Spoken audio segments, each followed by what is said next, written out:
It's true that luck and randomness and misfortune, it's true that all that stuff is going to happen to you and you can't control everything, every card that's dealt to you in life.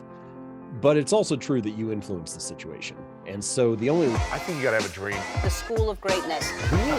Yeah. Please welcome Lewis Howes. When it comes to setting goals and accomplishing goals, and a lot of people are thinking about goal setting at the end and the beginning of a year. Sure. When it comes to setting and accomplishing them, what do you think is the difference between successful and unsuccessful people on broad terms? Broadly speaking, obviously every situation is different, so it's hard to say for sure. But I do think there are some patterns or some useful things that you can kind of keep in mind.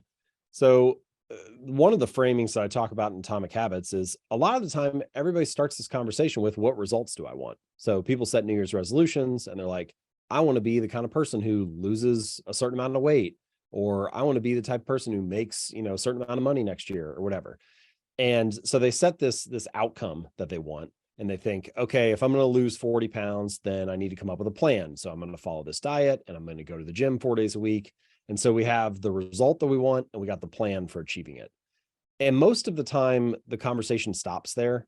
We just sort of assume, hey, if I do this thing and follow through on this plan, then I'll be the person I want to be, is kind of the implicit assumption. Like I'll be more like who I hope I will be. And my argument is, let's flip that on its head and start by asking ourselves, not what do I want to achieve, but rather who do I wish to become? Who is the type of person I want to be? How do I want to be spending my days? What's the kind of identity I want to have? And then you can ask yourself, what habits reinforce that identity? So maybe rather than saying, I want to lose 40 pounds and I'll go to the gym 4 days a week, you say, I want to become the type of person who doesn't miss workouts. And you can see how that gives you a different frame or a different lens. Suddenly it becomes a little bit less about what you do in the gym on any particular day. And it's a little bit more about just showing up and being that kind of person and being consistent. And you give yourself permission to still feel good, even if you only have 5 minutes to work out that day, because you're reinforcing that identity rather than, a lot of the time we do this weird thing with goals, which is we say, I want to lose 40 pounds in the next 6 months. And then 6 months passes and you've only lost 17 pounds. And so you feel like a failure because you didn't hit this arbitrary target that you set in the beginning. But in fact, you should be feeling great because you're making progress. Like you should be feeling really good about the fact that you're in a better position now than you were 6 months ago. And so goals kind of like play with our minds in that way. And that's why I think it can be helpful to focus on, who's the type of person I want to be? What kind of identity do I want to reinforce? And are my habits supporting that? I think identity is so key, and it's a lot of people say they want something, but their actions don't enforce the identity behind who they want to become. What is the part of your identity that you're most proud of in the last couple of years? Since launching the book, and since now, being a father of 2 young kids, what is the identity that you've had to shift going into? I'm a successful writer. I do this every day. I've written this best-selling book that is a phenomenon. Now I'm becoming a father. And how do you balance both of those identities, I guess? That's a really good question. You see this a lot in different areas of life. So in my case, I've had a couple different identity shifts. You probably had this too, given your athletic career. For a long time, I was an athlete. I was a baseball player. And so when my career ended, I was like, what am I now? Like I this thing was a huge part of my life for, 17 years. And then all of a sudden I'm not doing that anymore. So felt like this loss of identity. I probably had a 2 or 3 year period where, to call it a mourning is probably overstating it, but there was, something felt like it feels like a mourning though. Something felt lost, it was like, man, I feel like a part of me is gone now. So you hear that happen from a lot of people in the military as well. They'll be like, their identity is I'm a soldier.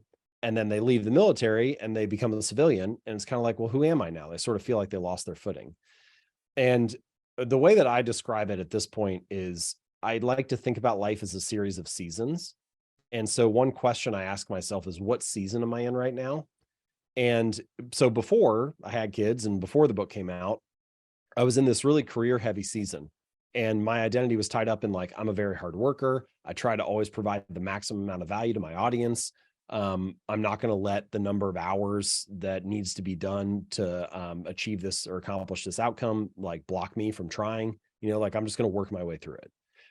And then I have this shift in seasons, and now like a big part of my identity is being a dad, and you lose a lot of hours, working hours, that are now focused on family.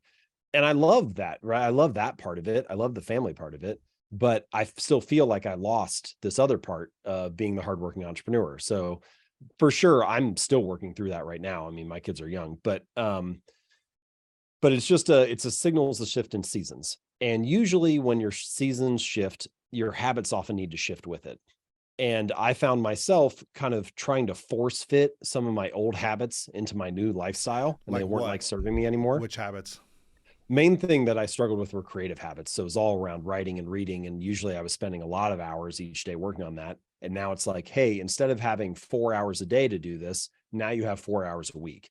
So how do you figure out, like, one of the questions I had for myself, especially during that first year, was, okay, I know how to perform at a high level under the previous number of hours, but I don't have that anymore. So it's kind of like a lifestyle that doesn't work for me. So now how do I perform at a high level under a completely new set of constraints? And I'm still figuring that out to some degree, but like one thing I did was I restructured the newsletter. So for the first 3 years of my career, the habit that kind of launched my career was I wrote a new article every Monday and Thursday. And those were usually like about 2,000 words. And I would spend somewhere between, the shortest amount of time I ever spent was like 8 hours on an article. Most of the time it was somewhere between like 15 and 20. Wow. And the really long ones would be like 30 or 40, but that was rare. It's amazing. So it was basically like that kind of was my full-time job. Was I do 15 hours on an article on Monday, and then I do 15 hours for the Thursday article. And then the rest of the time throughout the week, it would be, the rest of the stuff to run the business.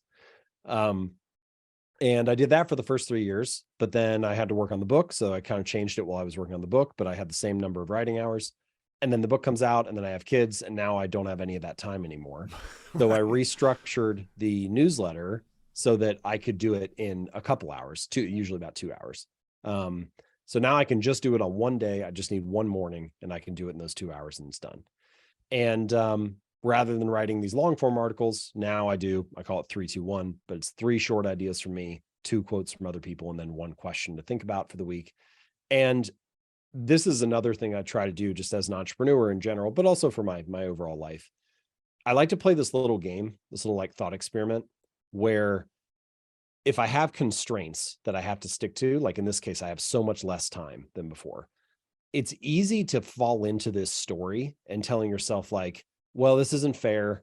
Like, I don't have as much time as the people I'm competing with. I don't have as much time as other people. So I guess I just can't do that anymore. Or the strategies that other people talk about, they won't work for me. And I try to avoid that kind of mindset whenever I can. And instead, I flip it around and try to ask myself, okay, out of all the universe of options out there, of all the different ways that you could write a newsletter, is there a way that I can do this so that it only takes me 2 hours a week, because that's all the time that I have, but the result for the audience is not equal to what I was doing before? It's actually better. Can I actually use this constraint and create something that's even better than what I was making previously?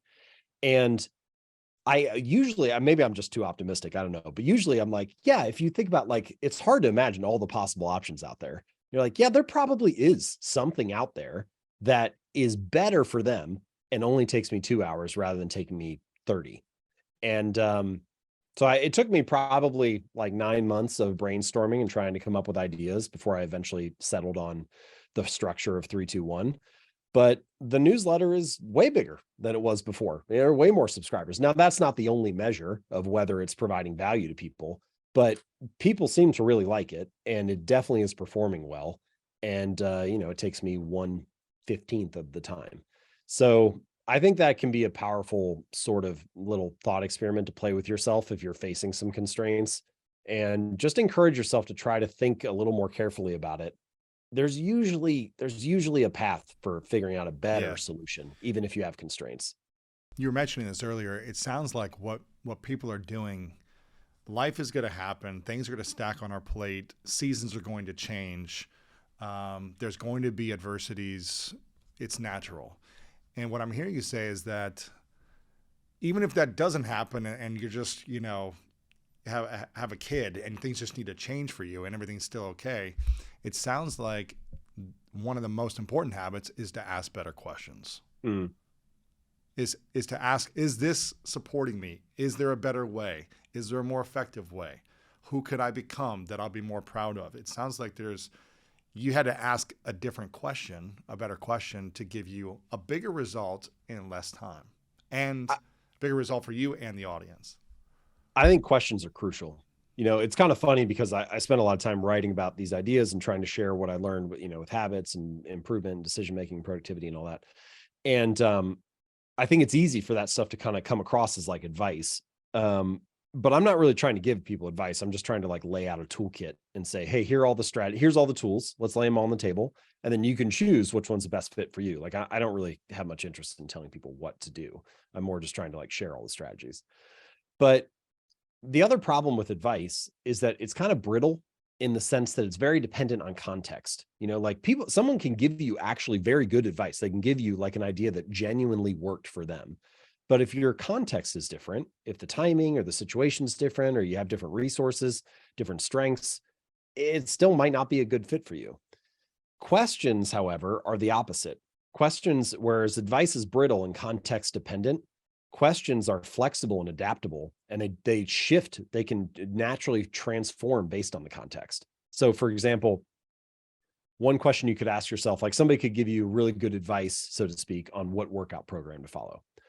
Or you could just have a question and you ask yourself, what would a healthy person do? And if you keep walking around life asking yourself, what would a healthy person do? You start to notice all sorts of things based on your current situation that maybe you could do. And it's much more flexible and adaptable than just trying to follow one strict workout program, which Right. may not work if you have a knee injury or if you don't have enough time that day or for any number of reasons. Right. So I do really like questions.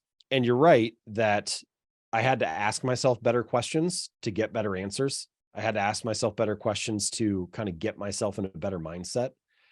And there are a few questions that I really like that I keep coming back to. And I think maybe anybody listening to this will find it useful as well. So the first question is, what am I optimizing for? And, people optimize for different things. Sometimes we optimize for money. Sometimes we optimize for free time or family time. Sometimes you optimize for creative output or having like the ability to choose the creative projects you work on. It can be any number of things, but you need to decide what it is for you.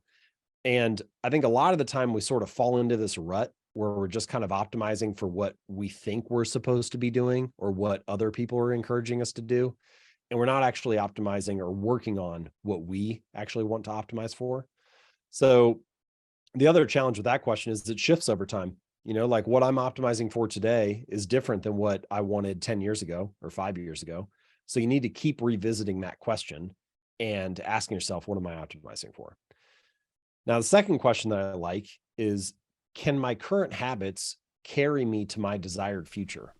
So Ooh, I once like you know that. what you're optimizing for, are you on a trajectory that can get you there, or do your habits need to change? Because if you're on the wrong trajectory, if you know you want to optimize for one thing, but your habits are leading you somewhere else, obviously something needs to change. The other way to kind of frame this, if you want to like flip it around and frame it maybe that's like maybe a little bit more of a positive angle. If you want to frame it from more of a negative angle, what you could ask yourself is, how am I contributing to the situation that I say I don't want? Or how am I contributing to the conditions that I say I don't want? And if you look at your current habits, you'll almost always notice that there are a few things that you're doing that are influencing the situation. Like most of life it's not entirely under your control, but it's also not entirely out of your control. Right. It's the majority of life is like kind of like a tennis match. You don't control what the other player does. You don't control their shots or their strategy, but you do influence it with your shots and your strategy. And so it's true that luck and randomness and misfortune, it's true that all that stuff is going to happen to you and you can't control everything, every card that's dealt to you in life. But it's also true that you influence the situation. And so the only reasonable approach is to focus on the elements that are within your control and to try to influence it, to try to shape the conditions to the best way possible. And I think questions like, are my current habits carrying me to my desired future? Or how am I contributing to the conditions I say I don't want? Those questions are kind of helping shape that, or helping reveal different steps that you could take. By the way, that how am I contributing to the conditions question, I think that's from Jerry Colonna, great like business coach and entrepreneur. So those are a couple that I like. The other question that I asked myself, which I mentioned previously, what season am I in right now? That kind of helps encourage you to get in the right mindset and think, hey, sometimes habits can be good for you, but they just have outlived their usefulness. Like they were good for a previous season. And so that doesn't mean that, the habit was bad. It doesn't mean that you should feel bad about doing it. It just means that maybe it outlived its usefulness. So those are just a few of the things I like to kind of prime myself with to try to spark thoughts on what should I really be focused on right now. Yeah, when you were playing baseball and in the batting cage for an hour a day, that habit served you then. It doesn't serve you now to swing a baseball bat for an hour a day. So you just got to know what season you're in. I'm curious. You ask a question in your newsletter every week. Yeah. What was the most powerful question for you of 2022? All right. I actually have a couple that I like here. So I have a big spreadsheet where I keep all the questions and ideas and stuff from each week. And I go through them every now and then and kind of mark some of my favorites. But so these are just a few that I liked from this year. So one is, do I need to spend more time searching for better information, or do I need to spend more time acting on the information that I already have? Ooh, so is the bottleneck yes. strategy or is it execution? Right. Another one that I like, so this is kind of the trying to encourage me to try big things or attempt big things, is the question to ask yourself is not, will I succeed? The question is, what should I attempt? If we get so caught up in trying to succeed, then I think maybe you can talk yourself out of trying things that are worth attempting, even if they don't ultimately pan out the way that you hope they will. How does someone know what they should be attempting in life? It's a great question. I mean, I don't know the answer. I'm not the person that, that has the answer to that kind of stuff. But I think that people often talk themselves out of things before they should. So we're almost always our own bottleneck before the world is actually the bottleneck. If you think about it, if you just try to step outside and above yourself for a second and think about the things that you've tried or the projects you've worked on, it's almost never the case that you hit a true hard stop, that like the world is just like, hey, sorry, there's nothing else you can do. There's nobody else to contact. There's no small action to take. There's no alternate path of attack or line of questioning. There's nothing else you can do. There's almost always something else you could try if you want to give it another attempt. But we talk ourselves out of it way earlier than the world like puts a true hard stop in front of us. And so as best as possible, I try to not be my own bottleneck. I try to not be I try to let the world tell me no before I tell myself no. And that I don't think, I feel like sometimes if people want to push back on something like that, they'll talk about how it's like overly positive or it can get delusional or something like that. And certainly I would prefer to not be too negative or too positive. I'd prefer to strike a perfect balance. But that's not possible. And if I'm going to err in one direction, I'd rather err on being too positive rather than too negative. I'd rather err on attempting too many things rather than talking myself out of them. Mm-hmm. But even though you're trying to be positive and trying to attempt difficult things, that doesn't mean you can ignore reality. Like another question I like. So this is actually another one that I marked on the sheet, which is, without altering the facts of the situation I'm facing and without ignoring the reality of what must be done, what's the most useful and empowering story that I can tell myself about what's happening and what I need to do next? And there's this little exercise I heard about one time. So all you need to get 2 sheets of paper or open up 2 Google Docs or whatever.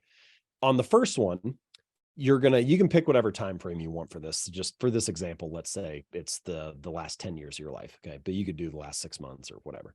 All right. So on the first sheet of paper, you're going to write down the last 10 years of your life. You're going to tell the story of the last 10 years. But the only rule of this game is that you can't tell any lies. Okay. Everything has to be true. The first version, you're going to write the least favorable version of your last 10 years. It's got to be true, but it's the least favorable framing. The second version, you're going to write the last 10 years, but it's going to be the most favorable. Now, what's interesting, I feel like you look at those two sheets of paper, there are no lies on either one of these. Both sheets of paper are true. And I just have a hard time seeing what telling yourself that first version, that first piece of paper, what that gets you. Like if you're not ignoring reality, if you're sticking with the facts of the situation and you're still going to deal with uncomfortable conversations that need to be had or the difficult steps that need to be taken, you might as well tell yourself the most empowering and useful version of that story. That's the story that's going to make you feel best. It's going to get you motivated. It's going to get you moving. So I don't think you should be delusional about it. And it doesn't mean that there aren't going to be hard times or that you're not going to have difficult conversations. Like all of that is still part of life, but you're just trying to not be your own bottleneck. Yeah, it's reframing the story of your life. And when we can frame why we are doing things on a daily basis in a more empowering way as opposed to a disempowering way, it starts to feel like there's a lot more flow, fun, fulfillment, joy in life rather than a drag holding us back. So I love that. All right. I love these questions. Let me just give you one more. So sometimes I like to do this thing with asking myself a question where both answers can be true, opposites can be true. And the question is not whether it's right or wrong. The question is, what do you need right now? So, for example, this is one that I had in an issue that went out in June. Sometimes we're too hard on ourselves, criticize our mistakes to an unhelpful degree. Other times we're too easy on ourselves and let excuses run our lives. So which way are you leaning right now? Do you need to be harder with yourself? Do you need to be firmer and more disciplined? Or do you need to be easier on yourself, more forgiving? And how can you pull yourself back to center? And, sometimes you need to be tough with yourself and disciplined, and sometimes you need to be forgiving and chill out a little bit. And the question is not whether one person is right or wrong. The question is, which one do you need right now? Which one serves you best? And so many things are like that. The question is not, do you need to rest or do you need to train? The question is, which one do you need right now? The question is not, do you need to read and research or do you need to write and produce? The question is, which one do you need right now? And so opposites can both be true. It's just a matter of timing. And I like to think about balance in general. We talk a lot about work-life balance or balance in life. And I think it's easy for it to kind of get squished into this average mode where you're just like, well, let me just do a little bit of each. But actually, you can still be really intense if the timing is right. It's like turning it on and turning it off. The question is, let me rest fully, or the approach is, let me rest fully and let me rest fully. And let me rest fully and let me train fully. And so in a way, balance is about timing, not intensity. It's not saying don't do intense things, just take it easy and keep yourself in this average mode. It's saying, no, do really intense things, but just shut it off every now and then and give yourself space to recover and have the right timing. Love that. Something about, thinking about what people need the most right now, as a season, a year turns over for a lot of people. And really a season of the last few years for a lot of people, hopefully turning over into the next season. Something that I love in one of your strategies and your approaches is focusing on getting 1% better, every day or every time you do something, focus on the 1% improvement and getting better. If people are listening to this, watching this, thinking about how they can transform their lives and better their lives, what's something over the next 7 days that they should be thinking about with their habits to make this happen? Yeah, great question. I don't even think it needs to be 7 days. I think it'd be 5 minutes. You can do a lot with 5 good minutes. 5 good minutes of exercise will reset your mood. 5 good minutes of writing will make you feel totally different about your manuscript. It's now the project's moving forward. 5 good minutes of conversation will restore the relationship and, get people back on track. So 5 good minutes can do a lot. And I think you can scale it down that small and just ask yourself, how can I live 5 good minutes? How can I, in a sense, each day is a small lifetime. And how can you live a good life today? That's really all you got to focus on is, can I have a good day today? And then you can wake up again tomorrow and do the same thing. And this idea of getting 1% better each day, it's really encouraging a focus on trajectory rather than position. There's so much discussion about position in life. We have all these different ways of measuring our current position. What's the number on the scale? how much money's in the bank account, what's the current stock price. We have all these different ways of analyzing what our current position is. And then usually when we get that number, whatever it is, there's kind of some sort of judgment that happens. It's, oh, I'm not where I said I wanted to be yet, or we haven't achieved what we said we wanted to achieve. And what I'm encouraging is to say, listen, measurement's fine. It can be useful, but just for a minute, let's set that to the side and stop worrying so much about our current position and focus a little bit more on our current trajectory. Is the arrow pointed up and to the right, or have we flatlined? Are we getting 1% better or 1% worse? Because if you're on a good trajectory, even if it's just for the next 5 minutes, then you're on the path where all you need is time. Like, time will magnify whatever you feed it. If you have good habits, time becomes your ally, and that trajectory will carry you forward. And if you have bad habits, time becomes your enemy. And every day that goes by, you kind of dig the hole a little bit deeper. And so getting 1% better each day, it's really a mindset. It's an approach. It's less about measuring it. Oh, is it 1% or 1.6% or whatever? Like, it's not about getting caught up in the numbers. It's about trying to focus on putting yourself on a good path and then letting those days stack up. Before the interview continues, if you feel like you're not living your most authentic life, not leaning into your purpose, and not living the life that your future self would be extremely proud of, I've written a new book called The Greatness Mindset, and I think you're gonna love this. Through powerful stories, science-backed strategies, and step-by-step guidance, The Greatness Mindset will help you overcome all the different challenges in your life to design the life of your dreams and then turn it into your reality. Make sure to click the link below in the description to get your copy today. Okay, let's get back to this video.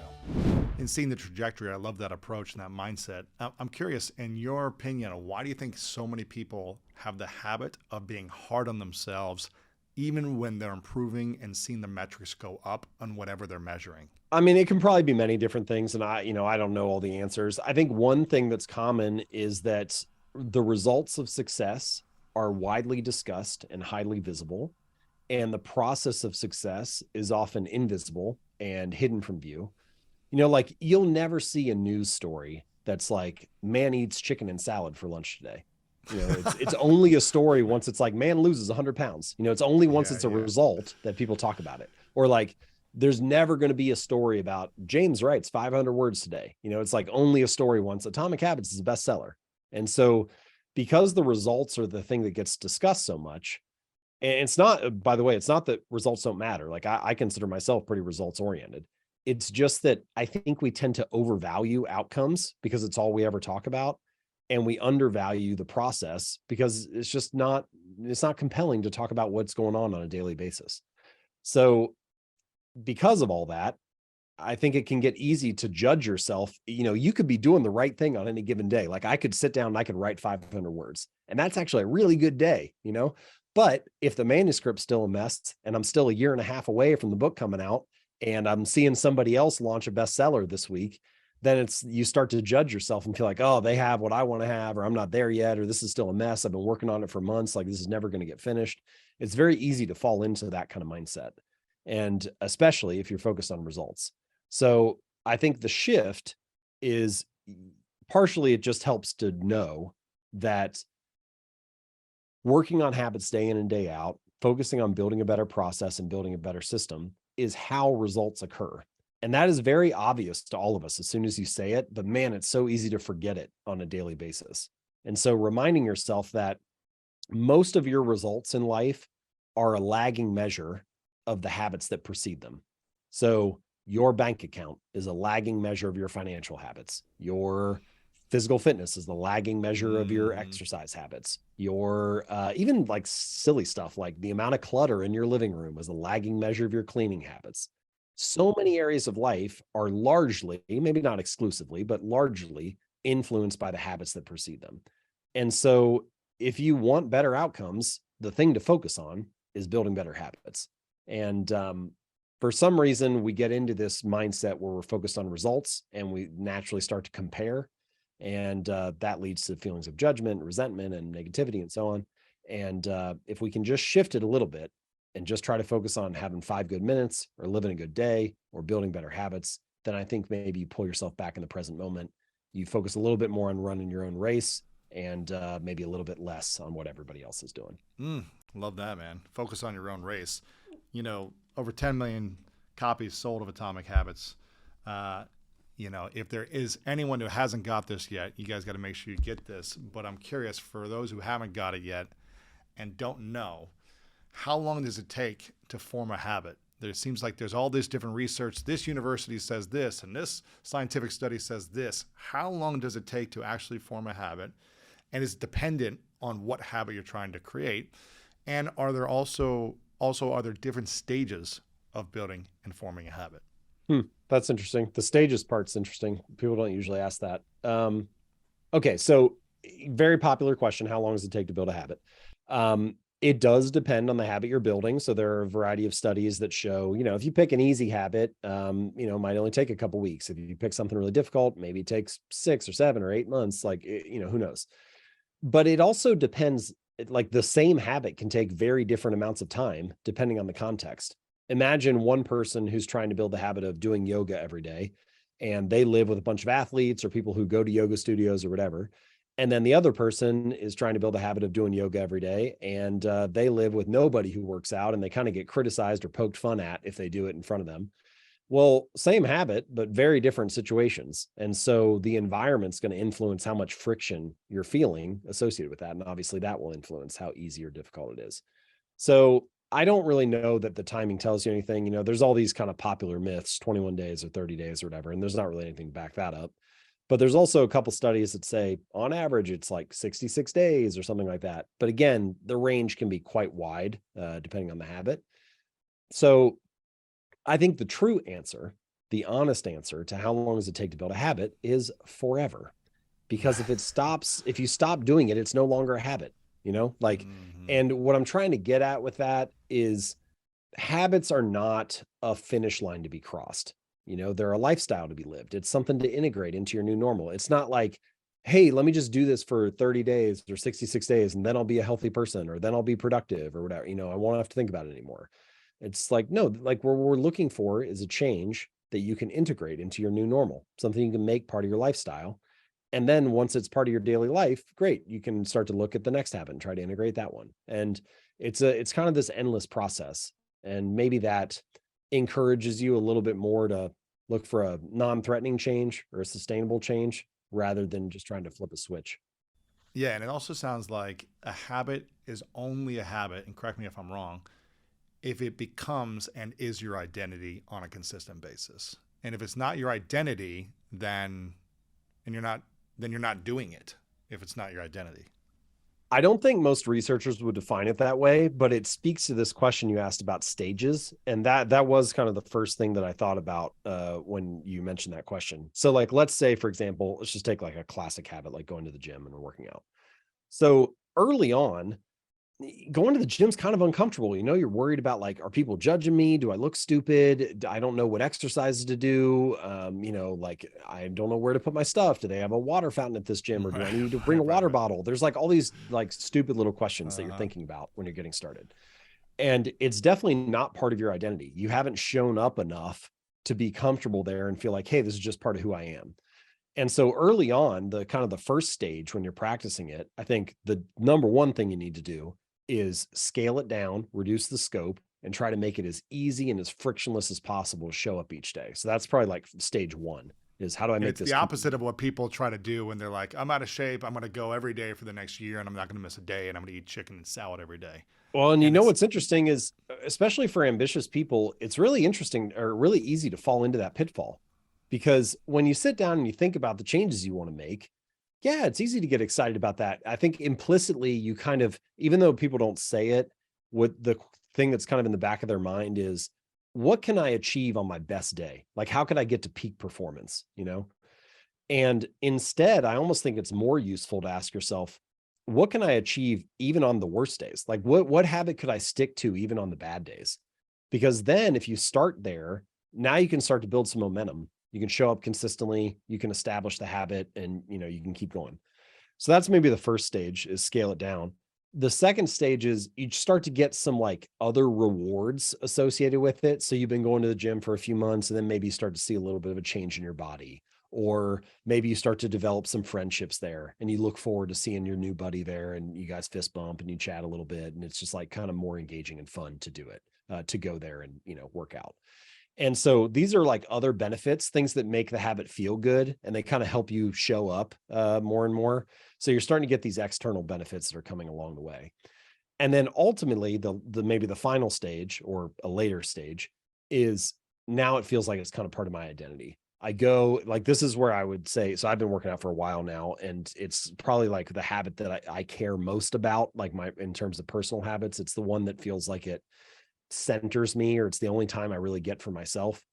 And so I want to work out now. Yes, of course, I want the benefits of it and the physical changes and all that stuff. But what I really want is I just feel good when I do it. I feel like I'm being me. I'm being the kind of person I want to be. And it makes me feel like, yeah, this is the identity I want to have. This is the kind of person I want to be. And so I can get that satisfaction instantly. Like as long as I'm doing one rep, I get that feeling. And so that's a reward that comes maybe later. You got to show up a lot before you get to that place mentally. But I think ultimately that's where you're trying to get to. Now there is maybe one more stage after that, which is the tighter that you cling to your current identity, the harder it becomes to grow beyond it. And so this is kind of an endless process, we all can sort of think about like, let's say you have a surgeon who they've been doing an operation a certain way for the last 20 years, and they have a bunch of successful patients and cases from that operation. And they just are like, yeah, you know what? I know it works well this way. And this And is how we then do a new things, and it's always technology, been this way. Yeah. yeah, a new technology comes along, and they're like, hey, you can do this with robots now, or you can do it laparoscopically or whatever. And they resist it because they're like, no, I have a lot of evidence for doing it my old way. They cling to that current identity, and it's harder to grow. And 5 years from now, they find themselves behind the curve. Or you've got a teacher who they've been doing their lesson plan the same way for the last 10 years, and they don't want to integrate YouTube or some new learning modality or whatever. And 5 years from now, they find themselves behind the curve. And so the tighter you cling to your current identity, the harder it becomes to grow beyond it. And it's kind of this endless cycle. In the early stages, what you want is to foster the identity, to like reinforce being that kind of person because it helps you show up. But then eventually, a couple of years from now, the world changes and you need to adapt. And so it's kind of like evolve or die. And you need to continually be retouching or optimizing or refining that identity in your approach. And so there are some various stages there, but those are kind of some of the big ones that stuck out to me.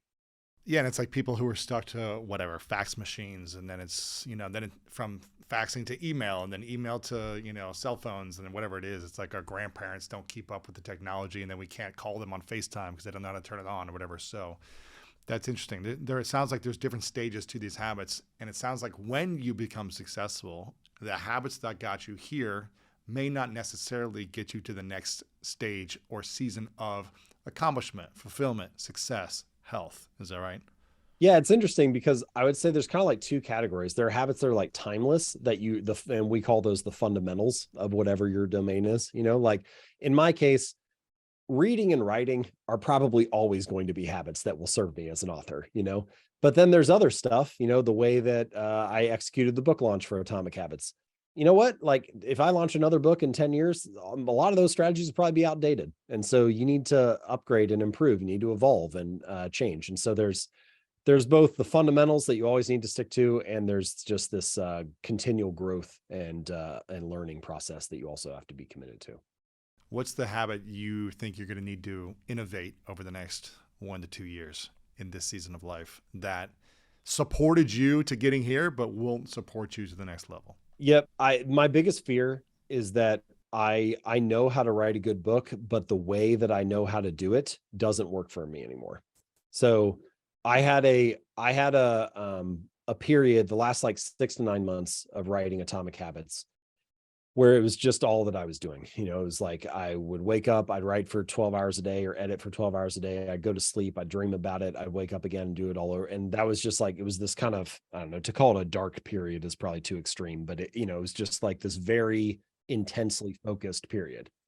And I can't do that anymore because I have kids, I got a family, and like, it doesn't work. So I know that if I can force myself to go through that, which by the way, like that was a difficult thing. My little mantra for that period of life was, Alain de Botton has this quote where he says, of many books, the reader thinks this could have been truly great if only the author was willing to suffer a little bit more.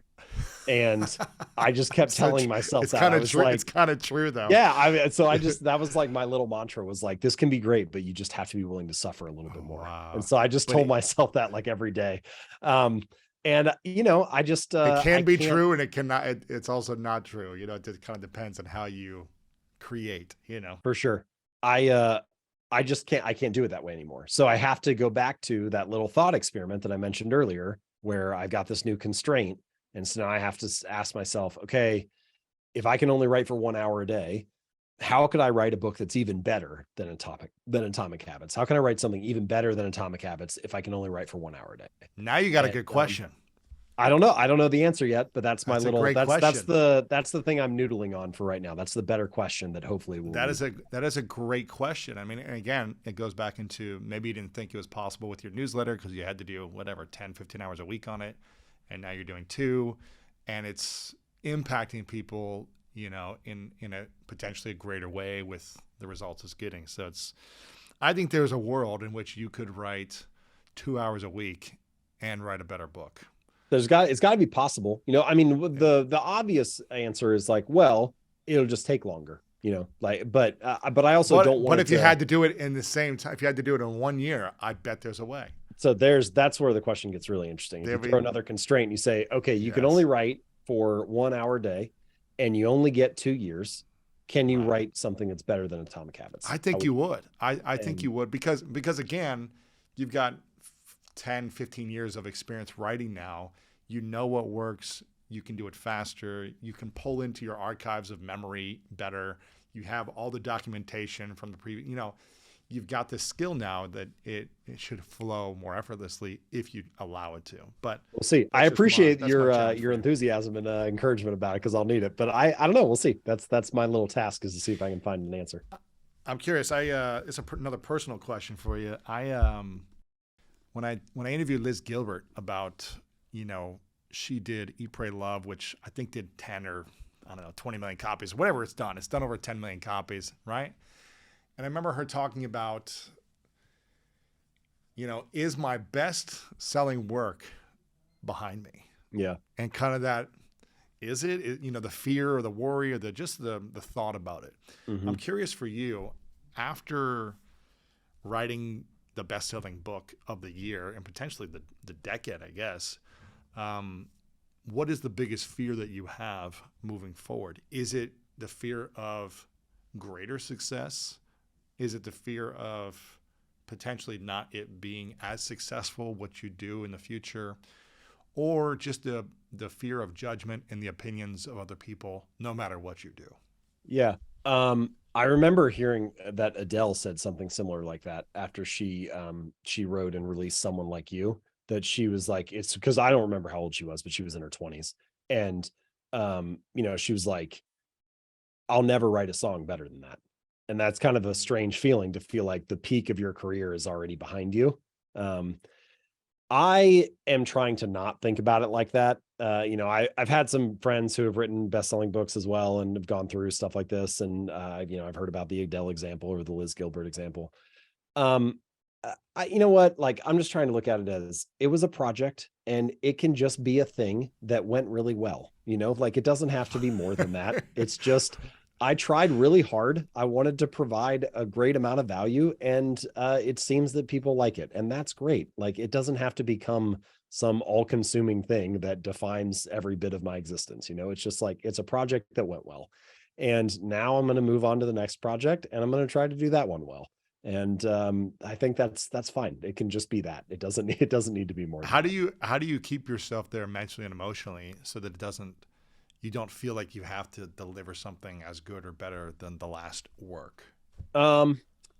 So is it the Ohio roots? Is it the just your dad now? Like, how do you keep yourself emotionally stable in that way? Yeah. I don't know the perfect answer, but I'll just say a couple things that are coming to mind. So I think some of it's personality. Like, I'm not really the type of person that worries about very much. I've just never really been like that. So, I don't know. This just kind of seems how I'm wired. I'm more focused on like, what is the next thing rather than like worrying about what could happen. So having a project that excites me or that I can get invested in, I think it helps a little bit. Then I'm not ruminating on the last thing and whether it's being judged appropriately or not.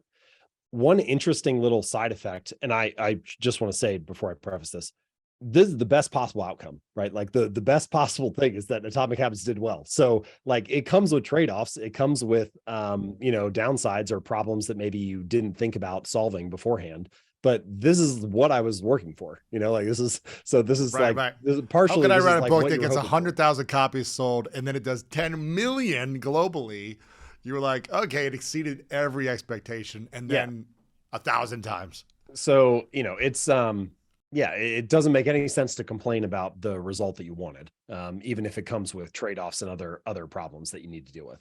I remember Charlie Munger said something like that too, where he was talking about people once they get into their 90s, a lot of the time that all they talk about is how all their friends have passed away and how much their body aches and the next illness and all that kind of stuff. And he's like, listen, the best possible outcome is that you live this long. So it doesn't make sense to complain about it.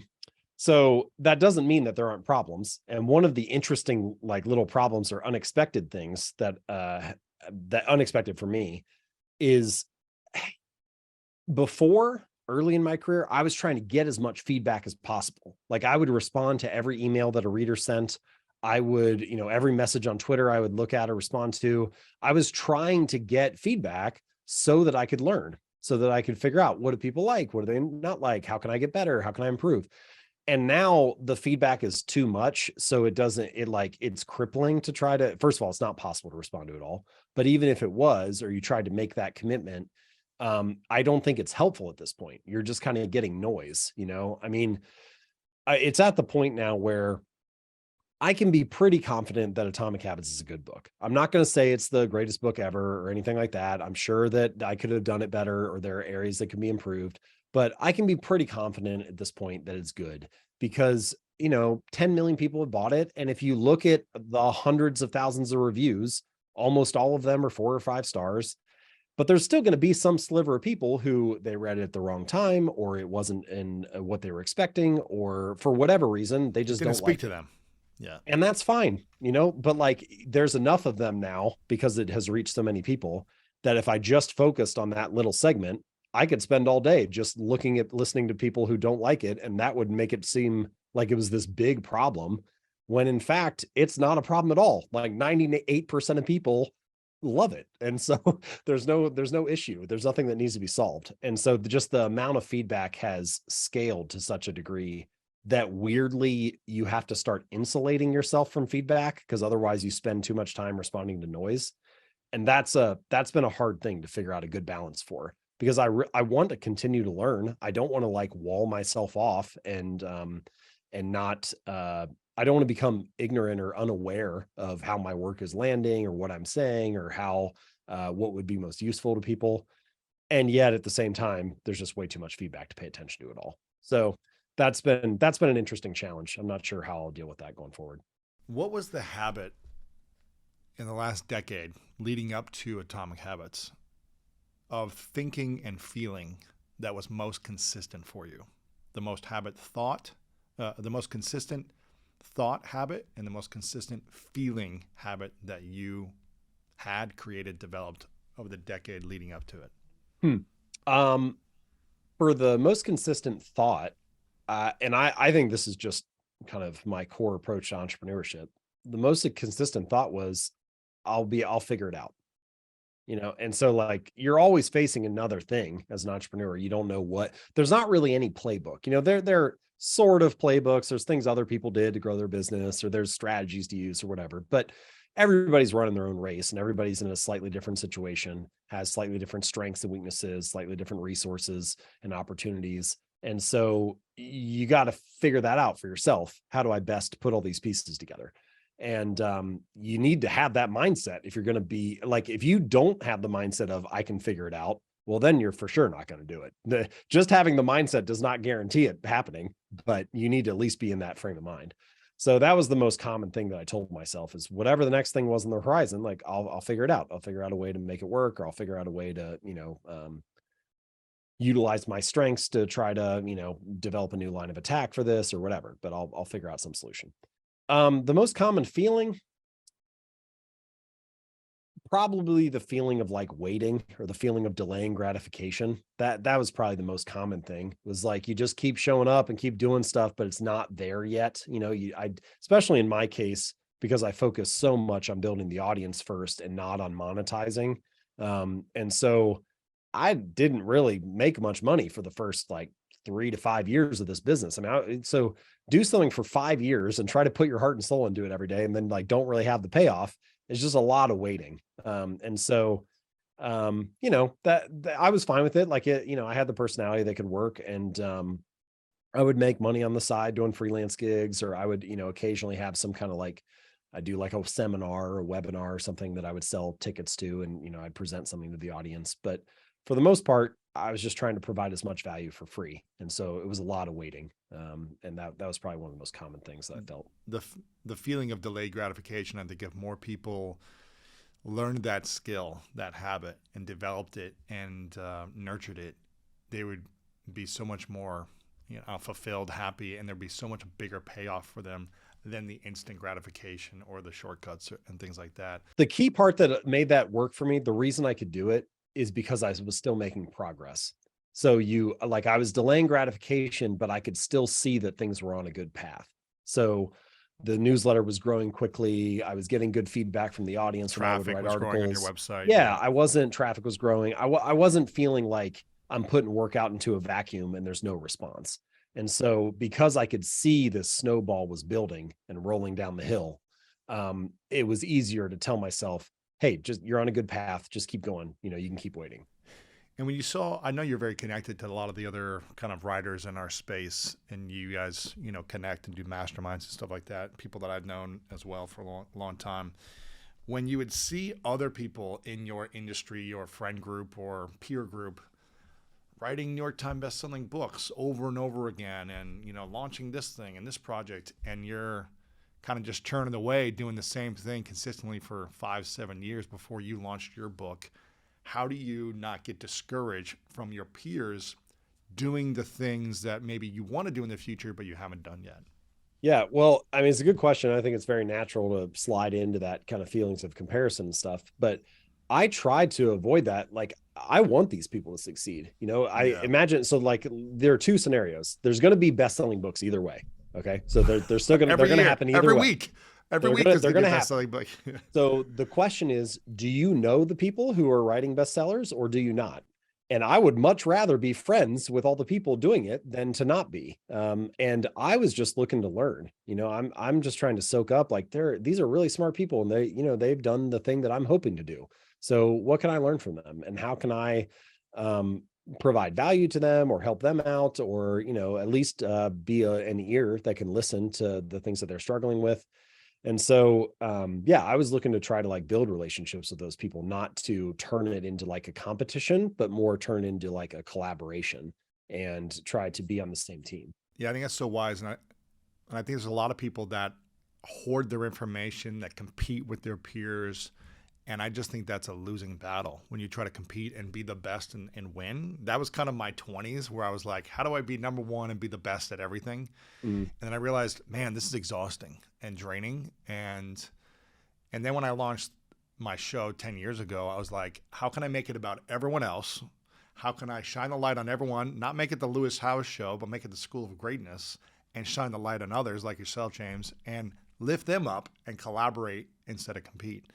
And it's so much more rewarding to be in collaboration with people, to see them shine, to support their success, and be in partnership with people, and working together in your own way, but then saying, how do I learn everything for myself, and just, keep it all for me? For sure. I think, like I mentioned, the comparison part is natural. And it kind of also, it's something that you wouldn't want to shut it off totally. Like, let's say, for example, that you want to launch a YouTube channel. How do you know what a good YouTube video is? The only way that you know is you look at a bunch of YouTube videos and you start to compare them. You start to compare and contrast and see what qualities make one great and what qualities make others not so great. And so it's the ability to compare things that leads to what we would call taste, or the ability to make judgments. And so you need that muscle, that comparison muscle for that. I think the problem is when it gets applied in unuseful ways. So I tend to think that it's really helpful to compare small things or granular things. And very unhelpful to compare big things. So it's helpful to compare small things like, what's the marketing strategy for this particular book launch? Or what kind of squat form or technique is that person using in the gym? And you can look at this little small detail, deconstruct it, and you can learn something from it. Meanwhile, it's pretty unhelpful generally to compare big things. What's that person's net worth compared to mine? How happy is their marriage compared to mine? These are like really big issues, and there's so many factors at play, and it's really complicated.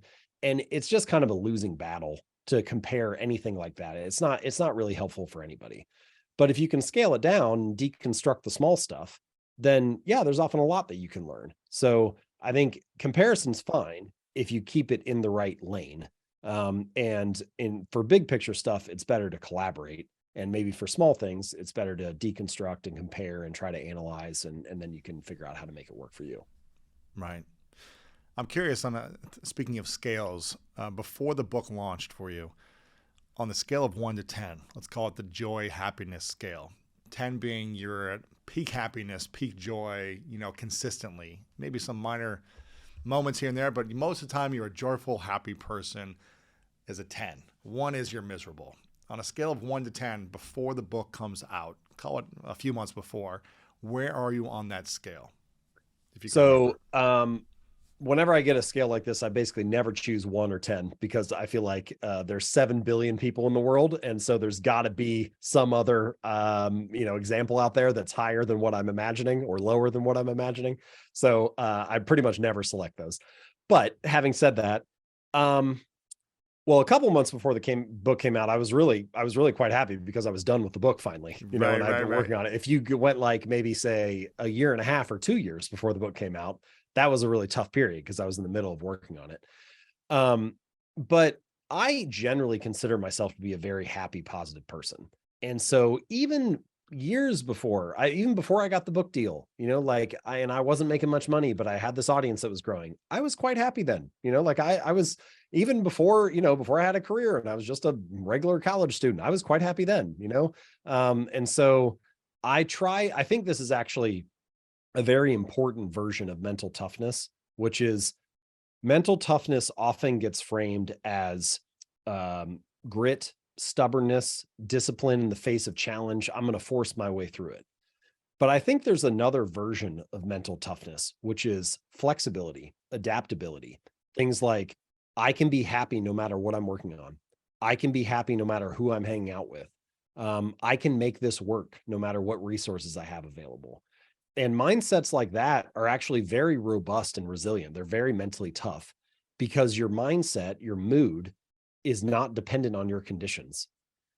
If your mood is dependent on your conditions, you're kind of like brittle. You're stuck.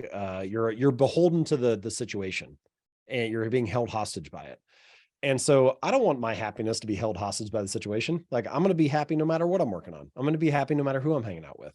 And I try to approach life like that, even though, of course, there will be moments of grieving and sadness and difficulty. Everybody's life is going to have that. But I don't want to be held hostage by my circumstances. So, so I would say there were periods 2 years before the book came out. That period was harder, but I still tried to be happy, even though I was feeling pretty drained. What does that look like when it's hard for you in the darkness of writing, 20 hours a day? What is that? Is that a 7? Is that a 2? Is that a 4? What is that on the scale? Let's say my baseline is I'm usually at like a 7 or an 8. And then if I have like a really great day, I'm like living at a 9. And then on a hard day like that, I'm like at a 4. And I'm just feeling like exhausted. Mostly the one feeling that I don't like is feeling so busy that I can't be thoughtful. So I'm so busy working on stuff. I'm so exhausted by the amount of effort that I had to put in. I can remember this a lot from this period. I would have been working so hard on the book all day, and then it'd be like 6 o'clock, and I'd be like, I just need to stop for a minute and go to the gym and work out. and I would go and work out, but I was kind of like a zombie going through my workout. I was so tired that I was just getting through it. And I'd see people and I was so busy. I was so tired that I couldn't be thoughtful and have a good conversation. I just didn't have the energy for it. But on a typical day, I'd be excited to walk in the gym. I'd have like a bounce in my step and I'd go in there and I'd have a great workout and I get to chat with people and kind of cut it up a little bit and then leave. And I just didn't have the energy for that at that time. So I think that's what being maybe a 4 looks like compared to being a 7 or an 8. And where are you today? 10 million copies sold, 2 young kids, Yeah. Living the dream. As long as you're getting sleep, I feel good. The kids' sleep dictates a lot of things. I would say that I'm like pretty consistently at an 8 right now. The thing that's keeping me from being at a 9 is wrestling with this new season that I'm in. And I've got like all this time that I'm spending with the kids, which is great. And I don't regret it all. But I also have this ambition, this drive to create something great, to continue to build a business, to try to like make my little mark on stuff. And I don't have the time for it. So I got to figure out some answers to those questions that we were asking earlier. I'm curious, in your opinion, what are 3 to 5 non-negotiable habits that every human being should, and if they could do on a daily basis, it would improve their lives and everyone's life around them? What are those non-negotiable habits on a daily basis we should do? Yeah, 3 habits that would improve everybody's lives on a daily basis. It's so hard to give an answer like that because obviously everybody's, dealing with different stuff. But there are a few things I do genuinely think most people would benefit from. So the easy answer would be, or the easy way to frame this would be reading, but I don't think it actually has to be reading books. I think it just is the habit of learning something new. So if listening to podcasts, reading a book, watching a good YouTube video, whatever, it doesn't matter what version of that it is. But if you go to bed a little bit smarter than you were when you woke up, that's going to improve your life. And just having this thirst for lifelong learning, having an eagerness to learn or discover something new each day, it's going to pay off in a huge way in the long run, no matter what topics you're interested in. So some small habit of daily learning, let's just call it learn something new for 10 minutes each day. Some sort of physical activity, this is, I think, an important realization about all habits, which is in most areas of life, there might not be 1,000 ways to do something, but there's almost always more than one way. And, I like working out in the gym, but not everybody wants to train like a bodybuilder, and that's fine. Like you can kayak or go running or rock climbing or ride a bike or whatever. There's like a bazillion ways to live an active lifestyle. And you should choose the version of your habits that is most exciting to you. Like in a way, that's the first biggest hurdle to clear when you're building habits is, have you selected a habit that you're genuinely interested in, that you're actually engaged with? Because if it's something that you actually care about, there are going to be like endless opportunities for improvement. If you don't actually care about it, if you're just doing it because you kind of feel like society's encouraging you to do it, or your parents want you to do it, or your peers are kind of subtly saying, hey, this is something you should do, then even the obvious improvements are going to feel like a chore, So let's call it 10 minutes of learning something new, some sort of physical activity, whatever is exciting or interesting to you. And then I think the other one is a habit of reflection and review.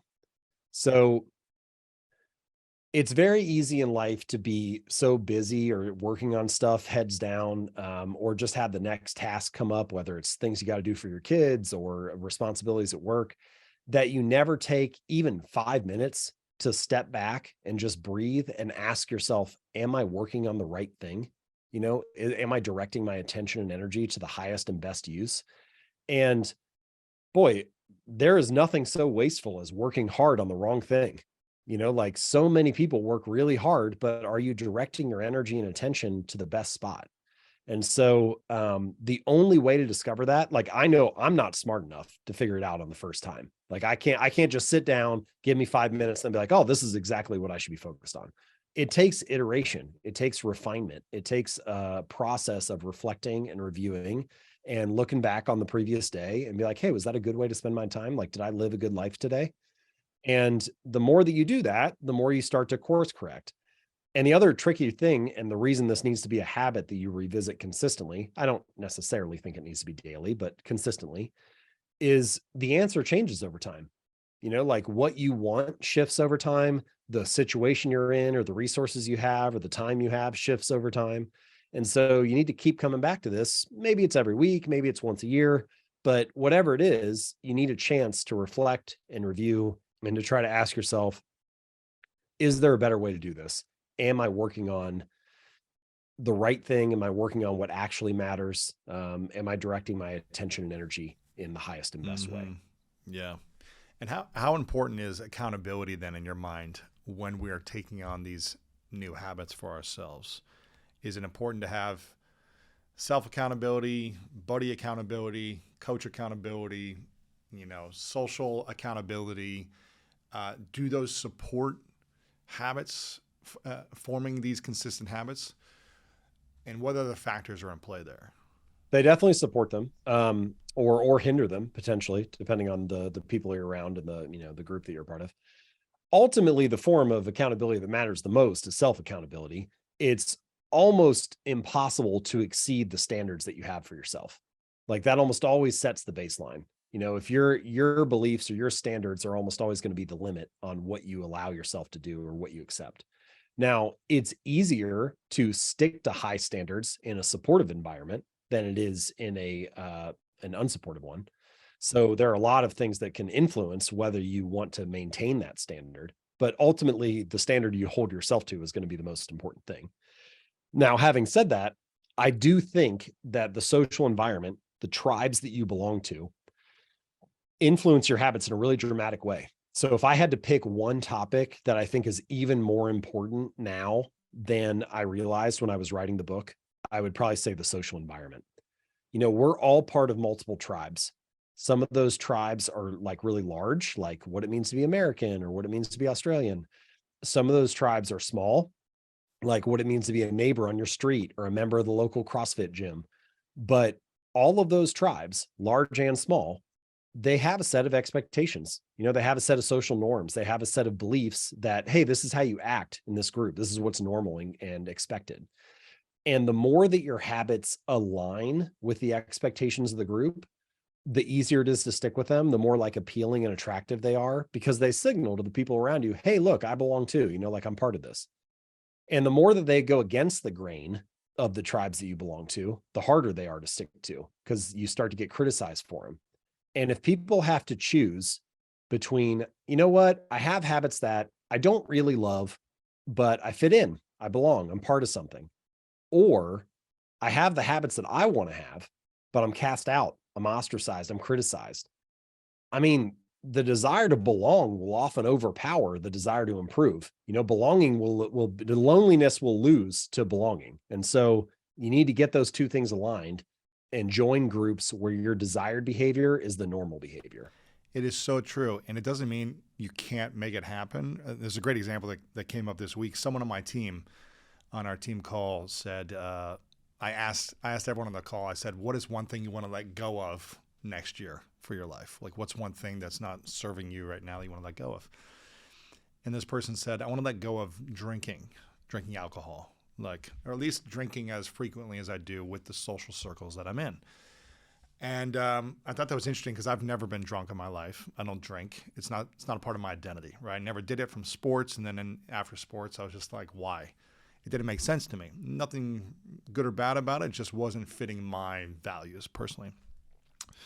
I have other problems, which is sugar, right? It's like, I've got that. That's my vice, right? So no judgment here. But I was just like, this never stopped for me, until maybe in the last 4 or 5 years, where anytime I'd go out in college, after college, then in the business world, restaurants, networking events, like all that stuff, people would always try to influence me to drinking. And so I had to be so firm in my beliefs and really just not even care at all about it. That I just knew that people were going to try to influence me. They would try to say a joke. They'd be, I can't believe you never drank, all these different things, try to get me to drink for the first time, all this stuff. I knew it would happen every single week. And I just realized, okay, this is going to happen no matter what type of circles I'm in, unless I find people that do not drink, which is very rare. And which is one of the reasons why with my girlfriend, when we started dating, I was like, listen, it's not going to work. If you like to drink, I don't think I can date you. Like, doesn't mean you're a bad person. I just don't want to be in that environment for the rest of my life with the person I'm choosing to be with. And so I had to make a conscious decision. And she was like, well, I don't really need it. Like, maybe I'll drink a glass of wine once a month. I'm like, okay, that's fine. But if this is a weekly thing, like, it's just not going to work because I've chosen this to be a high priority of my value for my life. And it's very challenging if there's something you want to do and the people around you are influencing you the other way in terms of accountability. So I think it doesn't mean you can't do it, but choosing to be around people or groups or tribes, like you mentioned, that are supportive, even if it's the local CrossFit gym or whatever it might be, find those communities as much as possible. You know, if your family isn't as supportive, find these other micro tribes to support you in that habit forming. So I think it's really powerful. It's so much easier to stick to a habit if you're in an environment that supports it. And there's this whole chapter in Atomic Habits. It's called The Secret to Self-Control. And one of the surprising things that I came across when I was researching the book is a lot of these self-control studies, we typically will, like, kind of the standard story we all tell is, oh man, I wish I had the discipline of that person, or I wish I was, you know, as consistent as this professional athlete or whatever. But in fact, the people who exhibit the highest self-control are often the people who are tempted the least. That's like the predominant pattern that is common across those different contexts, is that they don't are put just cookies not in your tempted. house, you're not going to eat them. Yeah. And so, you know, you want to stack the deck in your favor and design an environment or join groups and tribes where your desired behavior is normal, where your desired behavior is easy. And if you do that for yourself, sure, you'll still have to put effort in, but it's going to be so much more productive and easy to stick to the habit because you're in a space and a context that's designed to support it. And that's maybe one of the biggest hacks or strategies for building better habits is worry a little bit less about having superhuman willpower and worry a little bit more about designing an environment where you don't need willpower at all. You did something really smart, which I think a lot of people aren't willing to do. You spent 10 years writing every week in an incredible article or articles that were so detailed, so thought out, so researched. And you said, how can I serve the maximum number of people in my niche, and then start branching out in the space as well and do it consistently over a decade without really making a lot of money, you know, selling other things. And then you came out with a book. And now this doesn't happen for everyone, but then you came out with a book and it became, you know, one of the best-selling books of the year, or the most-selling book of last year on Amazon, like you said, top 5, I think, this year as well. And it just continues to add value to people. And I think it's a testament to what you created for a decade plus of adding value. So congratulations on everything, man. Yeah, thank you. That's very, very nice of you to say. It's been a wild ride. There are a couple things going on there. Like, I do try to operate with this core value of always give value before you ask for value. And if you think about in any business, but like in my business writing books, the amount of what it costs a reader or what it costs a customer is not just how much they have to pay for the book. It's also how much time they have to spend reading it or finding it and so on. And whatever that total cost is, time plus money, that's like the amount they have to pay. And then whatever I get paid is what I make. But what they get in return should be like well in excess of that. So like the value they get minus the time and money they spend, there's some surplus there. And we could call it whatever, but I like think about it as like goodwill. And I always want to have a surplus of goodwill. And so everything that I create, whether it's an article or a newsletter or the book, I want people to have this feeling that it's like, oh my gosh, I get so much out of this. Of course I would want to open the next email, or of course I would want to buy the book. It's like such an obvious win for me. So I always try to give value before I ask for value. And I don't think that there's any one way to do this. Like, you could start with the book and not have an audience, for example.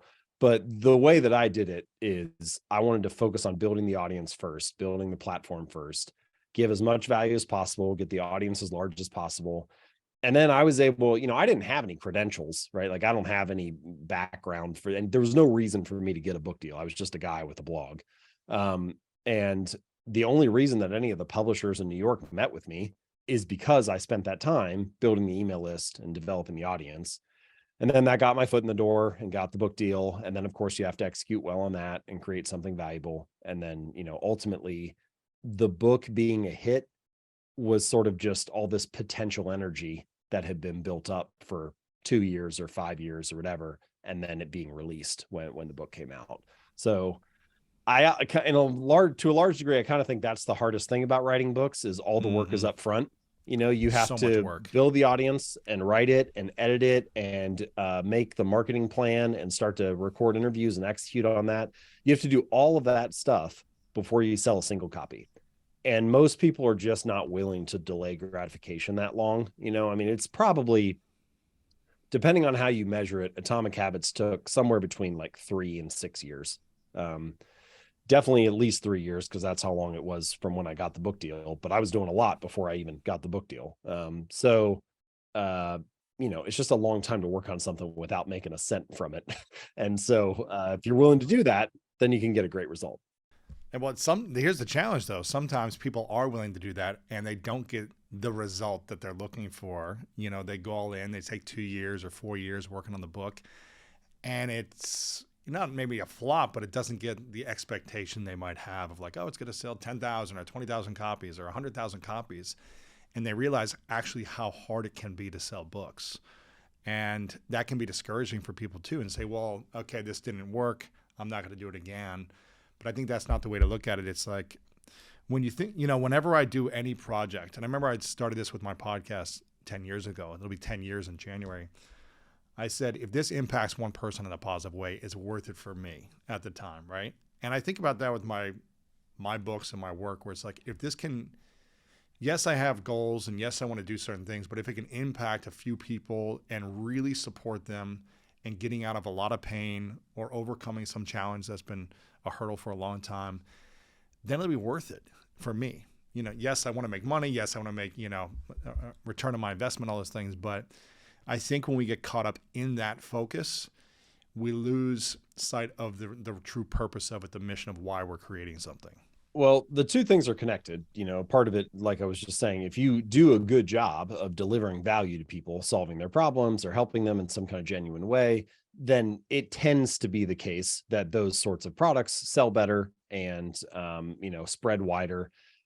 Atomic Habits has sold over 10 million copies. My audience, my email list now is 2 million people, but like, where are those other 8 million coming from? And not, and I'm not even saying that everybody in my audience bought it. Right. So it has far outpaced my ability to promote it. And the only way that happens is if the product is good enough that other people feel like, oh, I have to tell somebody about this. It's like, it's been so useful for me that I have to share it. And so ultimately it always comes back to creating the best possible product. And I like Seth Godin's little like measure for this, which is if you want word of mouth, then you need to create something remarkable. And that means that it's worthy of a remark, that it's worth talking about. And so ultimately it comes back to word of mouth. And the only way to really get that is to actually deliver on your promise, to actually create something super valuable. Now, that said, there are tons of people out there who pour their heart and soul into a product or to try to their best to deliver value and maybe still don't see the outcome that they want. And so you do need that. Like, that's kind of the first hurdle to clear. But there's a lot of other stuff going on behind the scenes with a product like Atomic Habits. There's obviously my ability to promote it and my audience. But again, that's not enough on its own. I think a couple things that are really like working in my favor. So the first is the frame of the book, or just the topic that you choose. The example I like to give is there's a chapter later in Atomic Habits where I talk about deliberate practice. Now, it could have been a book about deliberate practice where I talk about habits, but instead it's a book about habits where I talk about deliberate practice. And the difference in how those two books would sell is enormous, because I don't need to convince anybody that habits are important. Like, you just kind of get from growing up in society that having good habits is favorable and having bad habits is unfavorable. And so it taps into a desire that people already have.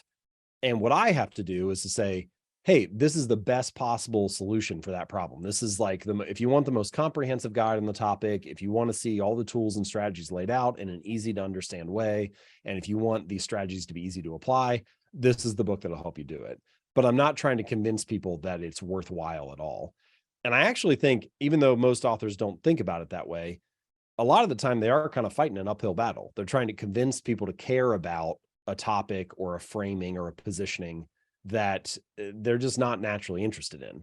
So I think that's just one of many things that you can look for, is like, yes, you need to try to provide excess value, but you also need to position the product in a way that you're swimming with the current rather than against it. Like, it's so much easier to promote something if the wind is at your back. You could write the best book, but if the framing is not in alignment with what people really want and need, it's going to be a hard sell consistently. You might get your core audience to buy into it, but then it's going to be hard to spread if it doesn't have that effect. My friend Rory Vaden says this as an example for himself all the time. He did a TED Talk that did, I don't know, like 5 or 10 million views about multiplying your time.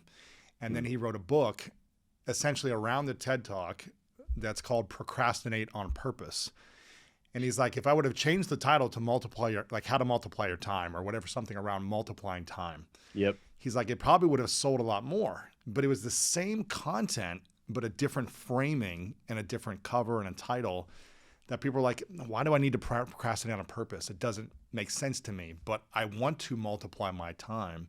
And so it could have been more advantageous. I mean, I think this is a little insight about it. It applies to any product, any type of entrepreneur, not just books, but certainly it applies to books, which is, people don't buy the actual book. They can't, because they haven't read it yet. They haven't read any of the pages inside. They buy the Amazon listing, they buy the cover, they buy the promise of what is inside the book, but they don't buy the actual book. Now, you still need to deliver in the actual book because of what we just mentioned a minute ago. People recommend it because of what's in the actual book. Word of mouth is driven because of what's in the actual book, but the initial sale is only made because of how it's positioned and what they see on the cover. So you need both. You can't just have one or the other. And sometimes you'll hear authors kind of complain about this, like, oh, I'm a great writer, but people just don't see it, or I put so much effort into this book and it's not selling. And my view is like, I get it. You spend a lot of time and energy on it. Like, I'm not trying to dismiss that, but it's kind of like complaining about like trying to make cookies, but not including all the ingredients. It's like, oh, well, mine didn't. Well, it doesn't matter that you had like really great eggs, like you need the other ingredients too. And so it's Right. all of those things that make the Right. recipe work. It's not just one. And making a book or making a successful product is like a thousand ingredients that all need to be put in together. And how do we mentioned this, I don't know if it was before we started or in the beginning, about how to make high leverage choices so that our time is maximized for greater outcomes in the future. How do we learn to develop, I guess, that skill, or figuring out what we should be doing with our time to make the highest impact for the future? Because it seems like a lot of society is just scrolling and distracted and doing actions that don't support their future self. So how do we figure that out? I like the way that you framed it there at the end, doing actions that don't support their future selves. I think it comes back to asking yourself the right questions again. And some of the questions that I like to ask to try to get to these high leverage choices. So the question I like the most is, what is the work that keeps working for me once it's done? So when Atomic Habits came out, I wanted to do everything I could to try to propel the book to be a success, try to get the word out.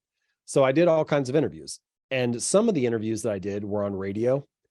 And I don't really do radio interviews anymore, because when I put the time in and spend 10 minutes on a segment or whatever it is, as soon as we go off air, the work that I just put in evaporates. Nobody's listening anymore. It's gone. Whereas when I do a podcast interview, it gets recorded. And even right now, as we're talking, there's other podcast interviews that I've done that people are listening to right now as we're sitting here.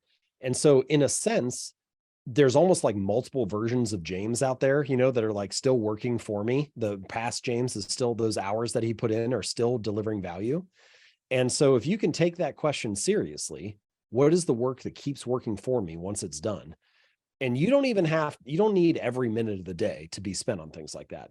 But if you can do something each day that will continue to work for you after it's completed, you can turn around in a year or 2 years or 3 years, and you just have this enormous high leverage asset of all your previous effort continuing to work for you day in and day out. And so if you make that commitment and you stick to it consistently and try to do your best each time, you get like 3 or 5 years down the road, and getting results becomes even easier because you have so much, like you have this like tidal wave of previous effort that's still working for you.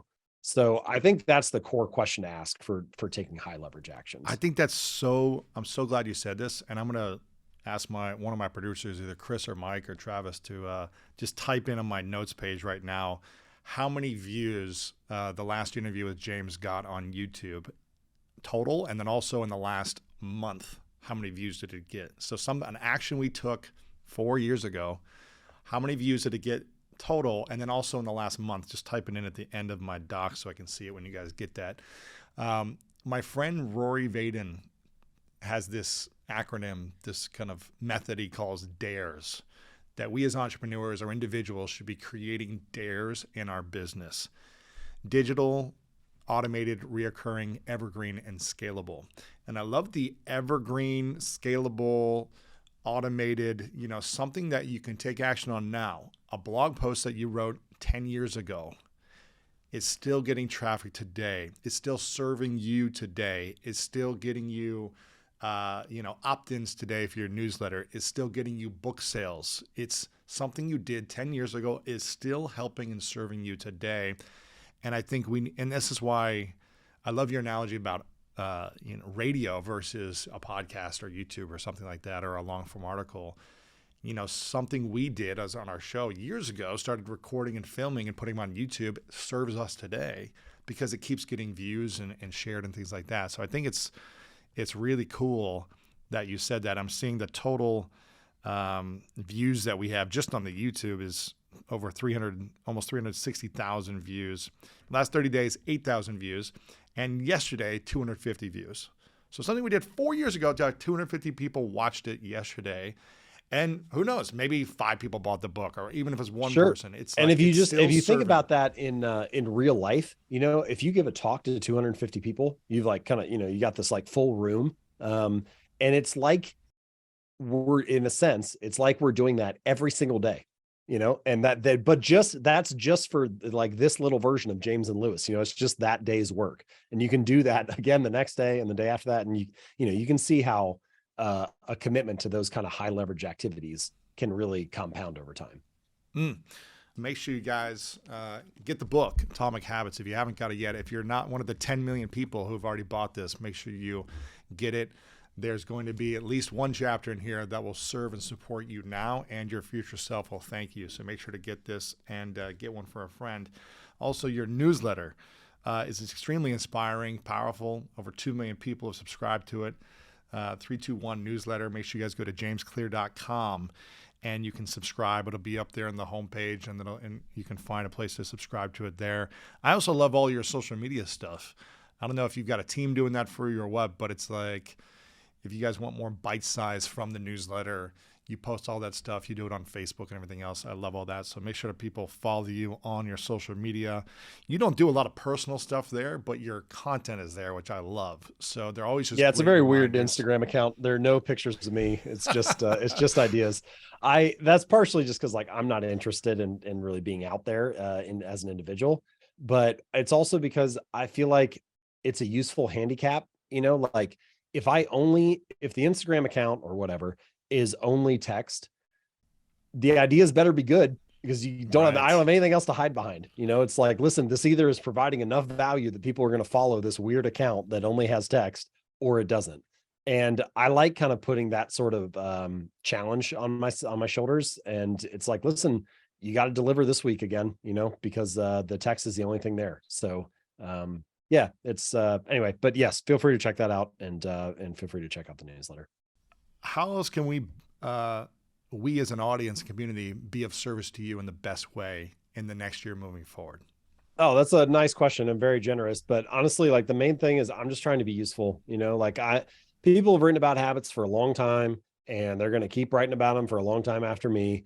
And I'm just trying to add my little bit to the pile. Like my contribution is very small in the grand scheme of things, but I'm trying to be useful. I'm trying to be actionable. And, the best thing you can do for me is sign up for the newsletter or buy the book and take action on it. Try implement it, make some positive change in your life. Like that's the thing that makes me feel best is people taking the ideas and running with them and making them their own. So yeah, just sharing some of your time with me is the biggest gift you can give. Love that. And leave a comment below also on YouTube, or if you're in social media and you're listening to this on audio, post on social media somewhere the part of this episode and the interview that you enjoyed or inspired by the most, or the biggest takeaway for you. Share that below. I'm sure James will enjoy seeing that one day. James, this is a question I believe I asked you last time, 4 years ago. So I'm going to ask you again from a different stage in your life. You just launched the book when I had you on, I think 4 years ago, or recently. You didn't have kids then. Now you've got kids. This is the question I ask everyone at the end, called the 3 truths. So it's fitting towards your 3, 2, 1 in a way. Imagine a hypothetical scenario. It's your last day on earth many years away. You live as long as you want to live, but for whatever reason, now's the time you got to go. You're however old you want to be. And you've accomplished and done and seen everything you want to do and see and experience in your life. But for whatever reason, you've got to take all of your works with you. Your blog, your articles, your content, your books, everything you create. For whatever reason, it goes to this other place when you die. Hypothetical scenario. And we don't have anything to remember you by. We don't have any of your work or content. But you get to leave behind 3 lessons or 3 things you know to be true from your experience. What would be those 3 truths for you that you would share?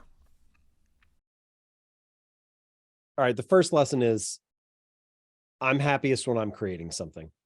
So whatever it is, find what you want to create. Find what you can make and contribute to society. The second lesson is it is impossible to be a human and not have a body. So take care of your body. It's the only home that you have while you're here. And you cannot get a new one. You can't trade it in. You can't sell it, but you can renovate it. You can upgrade it. You can improve it.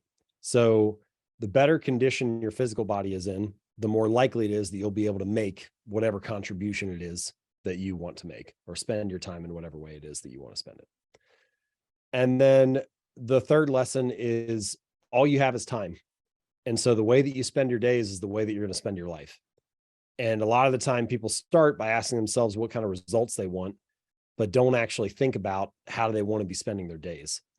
And I think that's the first question to ask yourself. You got this precious amount of time, this little sliver of life in the grand scheme of history. So how do you want to spend those days? It's powerful, man. Great lessons. I love those truths. Before I ask the final question, James, I want to acknowledge you, man. I want to acknowledge you for how you consistently show up even after the massive success that you've created in the external world. I think it's really powerful that you consistently show up true to yourself. You've stepped into fatherhood. You've stepped into being a family man in a beautiful way from my personal experience, where it doesn't seem like you allowed the success of your business and your books and your writing to consume you. And you've stayed true to your personality since the person I met you, 12, 13 years ago, and who I've known, casually over the last decade, to our interactions, to everything that you do. You stayed consistent to being a good human being and the best version of yourself that I think that you can be. And it's really inspiring to witness, man, because most people, when they get successful, or they make a lot of money, or they get the fame or whatever it is, you see a lot of people shift and change their personality. You see people become more guarded, things like that. And you've stayed consistent from before to now. So I really acknowledge you for how you show up, man. And I know it's not perfect and you got stuff to work on and new habits and all that stuff, but you've done a great job, and I just acknowledge you for that.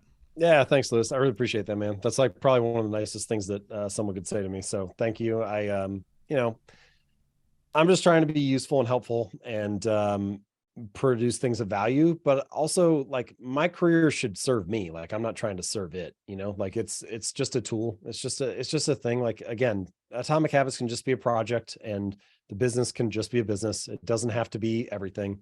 And I'm trying to do my very best with it when I'm working on it, but also like life is multidimensional and there's a lot more to it than that. And I have this whole new dimension now with my kids. And so yeah, like I lived a good life before this, but also this version's even better and it feels even bigger. And so yeah, there are many ways to live a successful day. And I'm kind of exploring some new ones now after having worked so hard for the last 10 years. I love it, man. Final question, and then we'll let you get your kids up from a nap. Get back to your real day job right now. Final question, what's your definition of greatness? Honestly, the longer I sit with it, I kind of feel like greatness is consistency or greatness is longevity. There are maybe two things that came to mind. The first is I know like quite a few people who had really good days or really good years with their blog or something like that, but there just aren't that many people who've had like a really good 10-year span or really good 20-year span. It's just continuing to show up and do whatever your thing is, whatever your craft is, for a long time. It's kind of like consistency is its own form of greatness. Longevity is its own form of greatness. So that's the first thing. The second thing is, in a way, greatness only reveals itself on the hard days. It's really easy to complain about, like I was talking earlier about how I had that difficult period writing Atomic Habits or whatever. But that kind of was the period that made the difference. The days when it's easy to write, or the days when it's easy to work out, or the days when you feel good, everybody has those days. And yes, you still need to show up on those days, but that's not really creating any separation between you and everybody else who's showing up when they feel good. The days that create the separation are the hard days. And so in a sense, I almost feel like the bad days are more important than the good days, because if you can find a way to show up on the bad days, even if it's less than what you ultimately hope to do, but you just figured out a way to like not throw up a 0 that day, that counts for a lot in the long run. So I think those are two ways of thinking about greatness. I love it. James Clear, thanks so much, my man. Appreciate you for being here. Of course. Thanks, Lewis. Appreciate it. Often when we set about to change something or to achieve something, the first step is almost always setting a goal.